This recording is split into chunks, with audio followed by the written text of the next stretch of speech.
Hey, good morning. It's Tuesday, 4:05 a.m. It's a little bit behind the time that I usually like to leave out, and now I take pride in the fact that I'm up and I'm ready to go by 4 o'clock, 3:30. The earlier I can get up and get out. Yesterday I got to my office at 4:30 in the morning.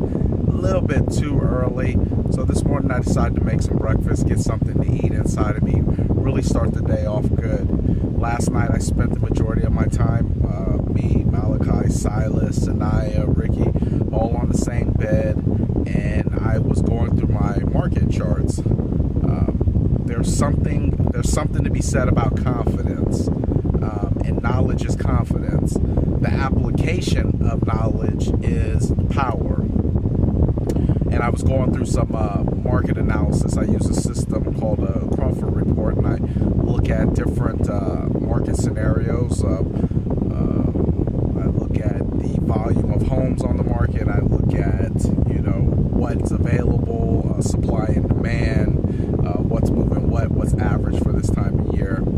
And I was studying that, and everybody was just kind of asking questions, and we were kind of reviewing everything together. But what I was reminded of this morning was Malachi said, every time I ask you a question, it turns into a big, long story. Okay?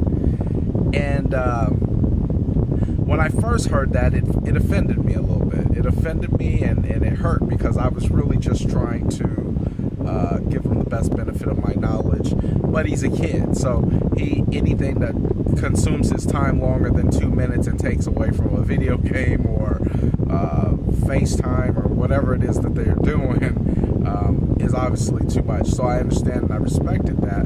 But this morning, I got down to do my regular exercises, and I started thinking about it. He hadn't said it recently, but I got down and I started thinking about it. And I started thinking that it's my responsibility to give him as much knowledge, understanding about family, about business, about finances, all the fundamental things about faith, all the fundamental things that will grow him to be the best possible man he can be.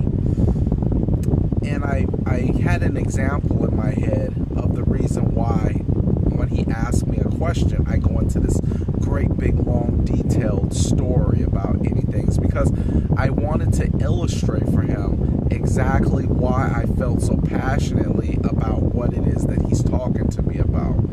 Because typically our conversations are along 4 lines: family, faith, health, business, money. That's typically what's going to be what our conversations are about. So I always want to give him the benefit of my knowledge, and I always want to give him these ultimate lessons that, though he may not respect or understand them now, at some point in time they're going to serve as useful tools for him going forward. So I never take for granted that what I'm saying is falling on deaf ears, because I too was once a child. You too were once a child, and you got to remember those times when your mom and dad were talking to you, or an adult was talking to you, and you're just like, dude, miss me with all that. Miss me. And then somewhere down the line, you ended up replaying that back in your head, and it served usefulness, and that's how you grew to love that adult, because of what they gave you unselfishly, and it benefits you sometime down the road. That was my relationship with my grandmother. As a kid, I couldn't stand her. Do not drop me off at my grandmother's house. But then the older I started getting, the more I started really, really, really appreciating who she was, what she had came through, and what valuable tools she was lacing me up with. So I guess what I'm saying is no matter how much Malachi doesn't want me to tell these big long stories, I don't care.